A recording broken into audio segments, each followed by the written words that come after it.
Shalom, saudaraku yang dikasihi oleh Tuhan, berjumpa kembali dengan saya di channel ini. Terima kasih telah mendukung perkembangan channel ini dengan cara subscribe, memberikan like sehingga video di channel ini direkomendasikan oleh YouTube untuk menjangkau banyak orang. Dan teman-teman boleh memberikan komentar dan terus dukung saya supaya terus bersemangat dengan cara men-share video dari channel ini di berbagai media teman-teman. Tuhan memberkati kita.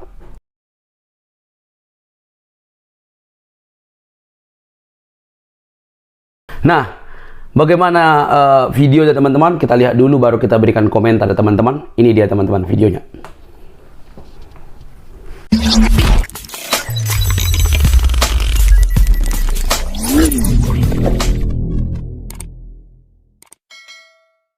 Mau bikin saya bikin asumsi sendiri. Oh, seperti kamu bilang katanya di dalam Bible kamu apa? Ya terus karena, apa alasannya?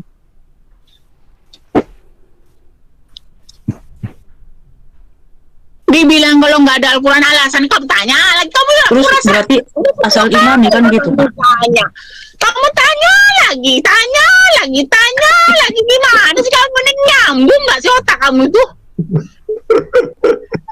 Gimana mau nyambung otak saya Kak, dari tadi Kakak nggak jawab. Saya sama orang kayak gini, kayaknya saya dengan orang Kristen itu kadang-kadang nggak nyambung gitu loh. Kalau nyambung gimana? Kak, tadi saya sudah jelaskan. Fondasi iman Kristen adalah karya Kristus di atas kayu salib. Semua alasannya jelas kenapa Yesus itu mau disalib, karena dia mengaku Tuhan. Nah, ketika saya tanya dengan kamu, Nah, Isa kenapa mau disalib Kakak? saya tanya dengan kamu, seandainya dia dah tahu dah memang mau disalib, denger nih, Buktinya kan nggak kabur dia hanya berdoa ya, karena di sisi kemanusiaannya kan pasti ada rasa rasa sedih ya. Karena apa? Hukuman cambuk itu, dicambuk, disalibkan itu berat loh Kak. Diludahi, dihina, dicaci, diludahi, dicambuk itu berat. Dari sisi kemanusiaannya pasti merasakan sakit juga Kak. Gitu. Tapi dia nggak kabur. Tapi kalau memang dia udah tahu dia memang mau nubuat seperti itu, Tapi dia berdasarkan fakta sejarah juga kan dia nggak kabur Kak. lah katanya lari sana lari Karena sini. 5 sejarawan non Kristen menuliskan. Gimana dia lari sana lari sini sampai berdoa sampai itu. Iya, nggak apa-apa. Itu memang Tuhan itu memberikan kita contoh dan teladan juga supaya ketika kita ada pencobaannya, ada penderitaan, kita juga harus berdoa supaya kita kuat. Nah, dengan Yesus itu tidak kabur Kakak, dia memang betul-betul disalib. Dan juga sejarawan ya yang bukan Kristen, kabur, dia mau menyerahkan diri gitu ya. Itu betul, kata ya? kamu bilang begini, aku menyerahkan diri nih, gantung aku karena aku menebus dosanya, ada seperti itu kan? Bentar dulu ya, baru di Taman Getsemani itu ketika selesai dia berdoa kan dia ditangkap. Yang bertanya, dia katakan seperti ini, kamu mencari siapa? Aku mencari Yesus, akulah dia. Nah, dia nggak kabur. Iya, Ya, itu ada dalilnya nih, akulah dia. Ntar aku kasih dalilnya ya, bahwa dia nggak kabur. Kamu mencari siapa? Aku mencari Yesus, akulah dia, kata Yesus ya, nggak kabur. Nah itu gimana lagi ceritanya? Jadi dia dicambuk. Ya bikin ngarang bebas aja. Nggak bikin ngarang bebas aja. Nggak apa-apa kok. Biar orang tahu kamu tuh ngarang bebas. Iya. Tadi aja kamu nggak bisa jawab Kak. Kenapa Isa mau disalib? Itu namanya siapa yang ngarang bebas? Aku nggak bisa seperti kamu yang bisa ngarang bebas gitu loh. Oke. Kasih dalilnya ya bahwa yang mau ditangkap itu biar jangan dibilang kalau kita kamu bukan nggak mengarang bisa. bebas. Kamu tuh ngarang bebas. Yohanes berapa ya? Bentar dulu. Taman Getsemani.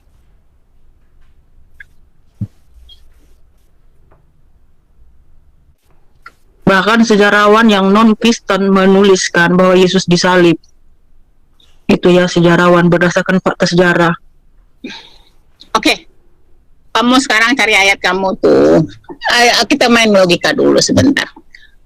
Kamu yakin kan kalau itu Yesus itu anak kesayangan Tuhanmu? Yesus itu juru selamat. Juru selamat. Dia anak kesayangan Tuhan. Oke. Ketika anak kesayangan Bapak, ya. ya, oke. Sebagai seorang bapak yang maha berkuasa, ketika anaknya mau dibuat seperti itu, apakah dia tutup mata saja, biarkan saja, tidak mau menolong, buat dah tahu? Ya ditolong Kak, buktinya dia bangkit dari yang ketiga. Lah, itu bukan pertanyaan saya. Pertanyaan saya ada ketika dia dipukul, dia dirajam, ketika dia ludahin, diseruduk apa semua itu, Tuhan kamu ngapain? Ya, dari segi kemanusiaannya memang dia menderita ya, dan itu memang sangat sakit sekali. Sekarang tapi di situ dia menunjukkan ketaatannya, dia taat sampai mati. Pertanyaan saya simpel aja, udah berapa persen lagi waktunya? Baterai.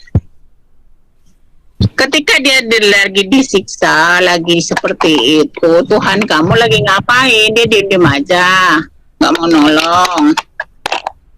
Kan udah bilang tadi, dia kan ditolong. Buktinya Yesus bangkit.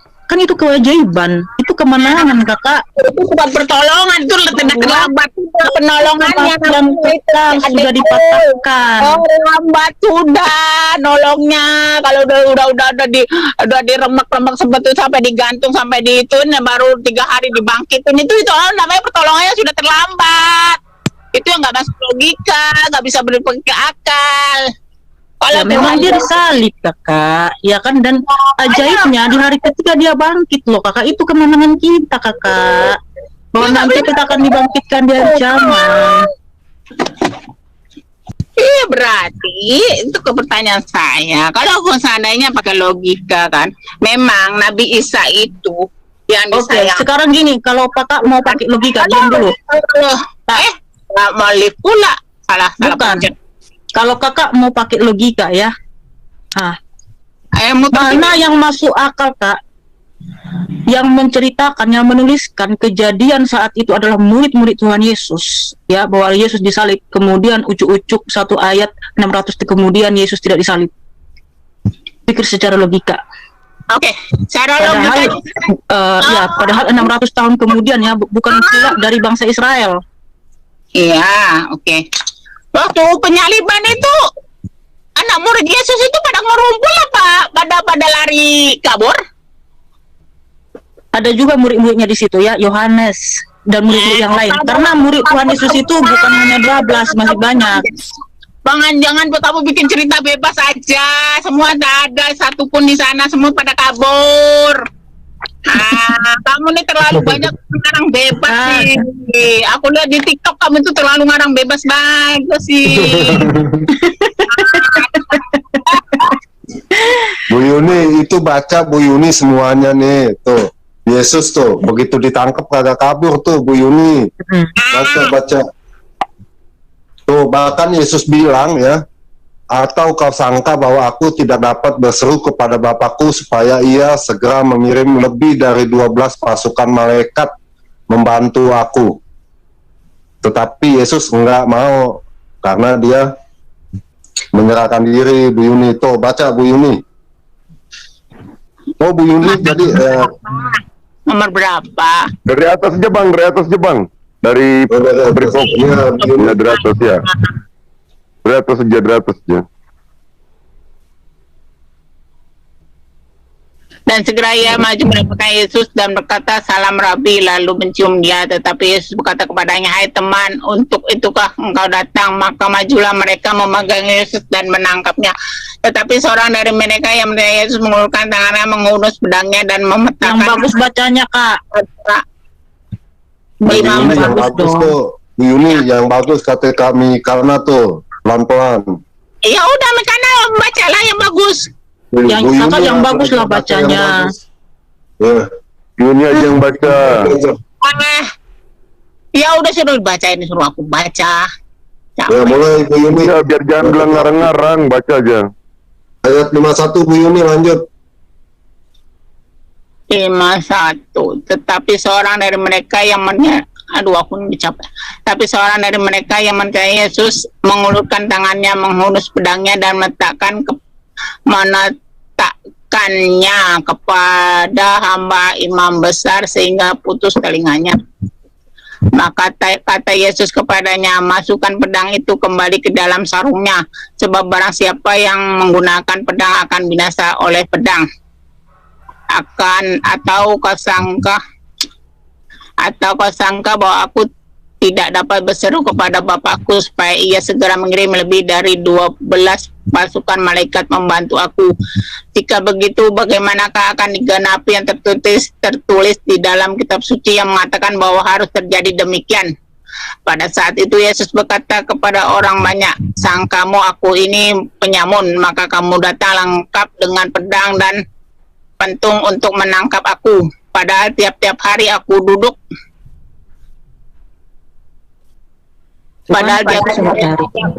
mengajar di bait Allah dan kamu tidak menangkap aku.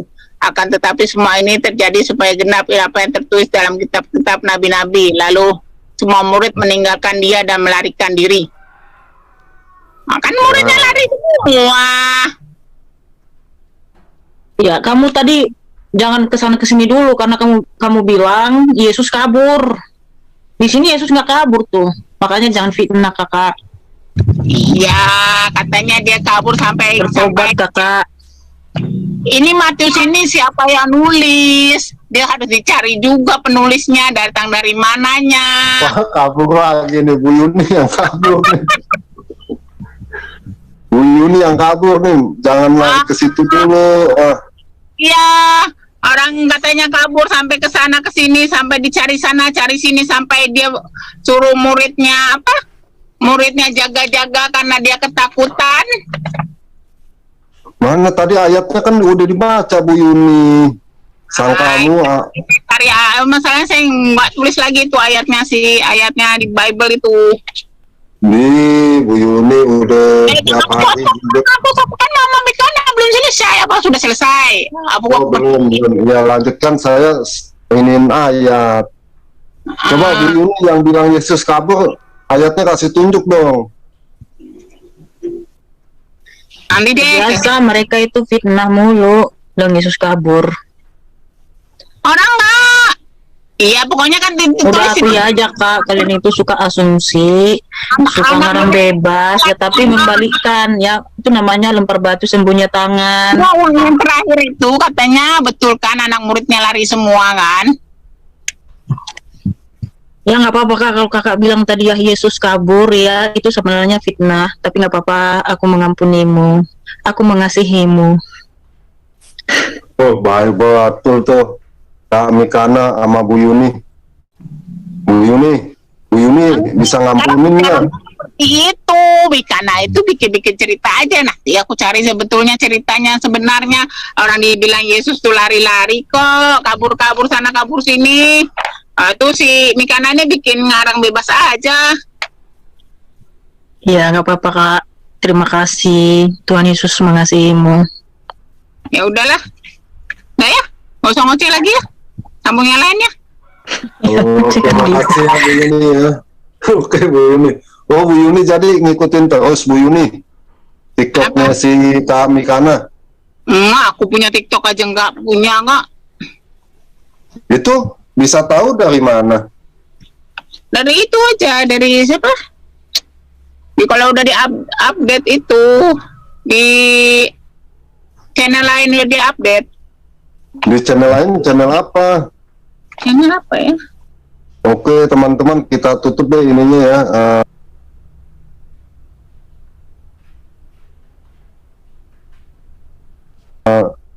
Few months later. Silakan Deddy Wijaya. Assalamualaikum warahmatullahi wabarakatuh. Selamat pagi semua. Salam damai. Salam NKRI semua. Ya. Saya mau menanggapi statementnya dari Bu Yuni dulu ya. Jadi begini Bu Yuni. Bu Yuni kan udah merendahkan diri Bu Yuni ya. Secara nggak langsung kan ya. Bu Yuni kan pemahamannya kan masih banyak yang kurang. Saran dari saya nih, alangkah lebih tepatnya ketika ya seseorang yang dengan pemahaman yang sangat minim itu belajar Bu Yuni ya. Lalu saya sekarang ngapain? Nggak belajar. Aduh, Deddy Wijaya nih. Sebentar.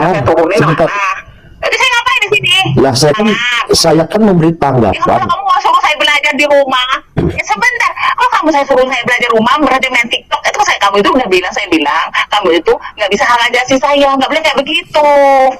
Gitu loh. Oh Bu Yuni, kamu belajar dari 5 tahun, nggak usah main TikTok. Kan itu tanggapan yang egling namanya. Sebentar, narasi saya tadi tidak, sebentar Bu Yuni, Bu Yuni, narasi saya tadi tidak menyebutkan untuk melarang Bu Yuni bermain TikTok, tidak. Itu bukan hak saya, bukan kewajiban saya untuk melarang Bu Yuni. Ya, namanya media sosial itu orang bebas menggunakan.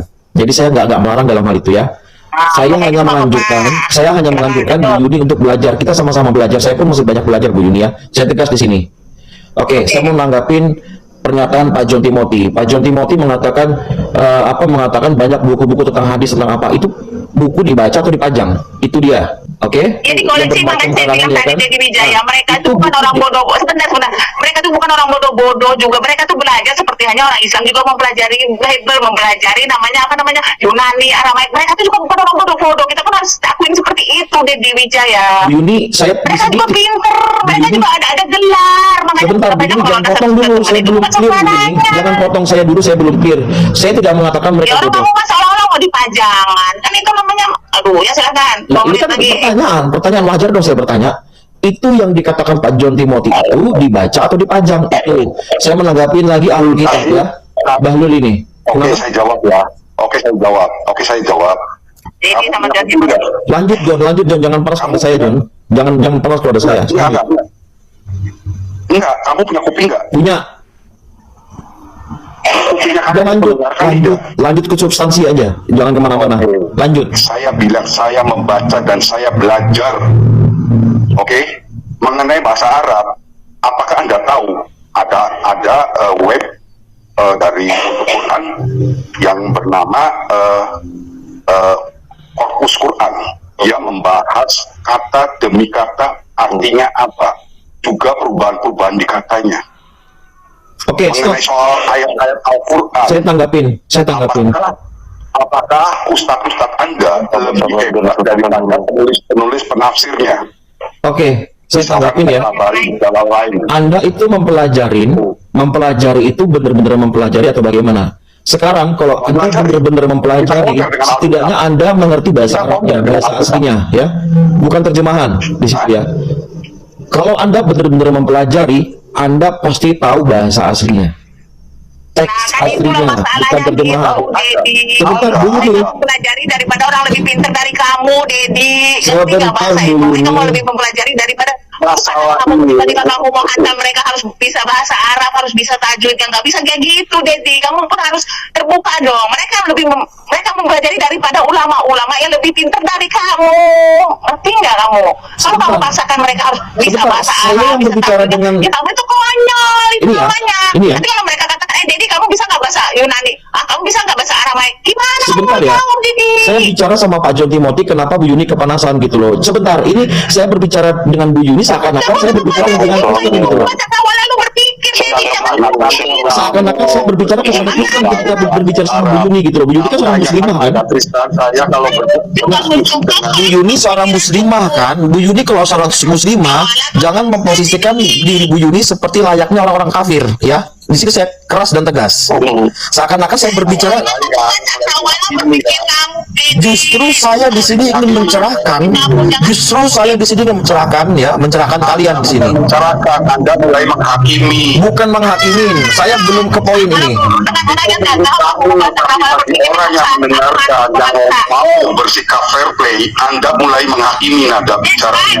Bukan menghakimi ya.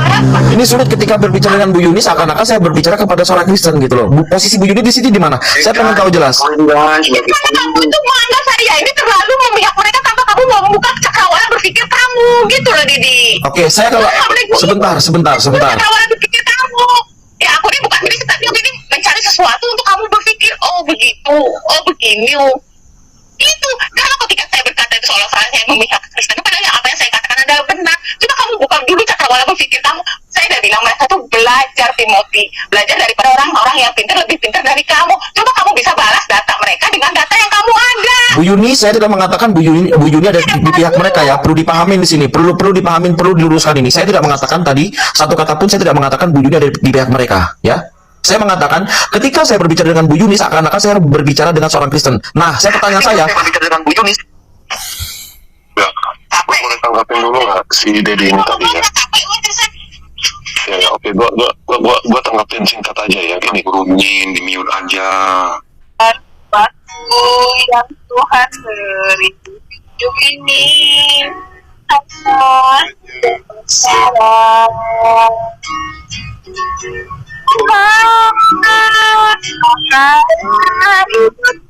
Tak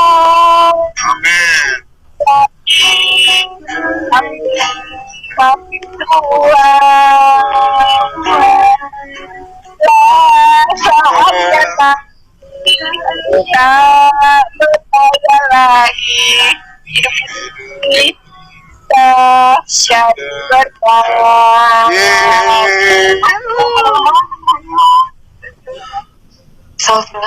Oh Tuhan, pakailah hidupku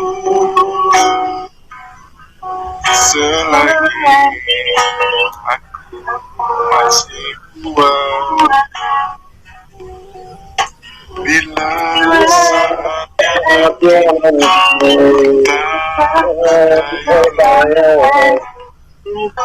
hidup ini sudah jadi dekat. Wah, 300 langsung. Wah,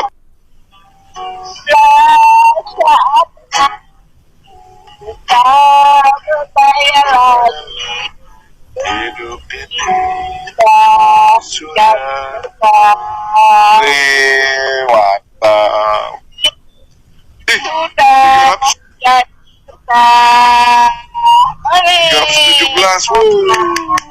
God bless you Kak Yuni. Mantap. Lu dapet tuh 400. Wih, dapet love. Siapa tuh?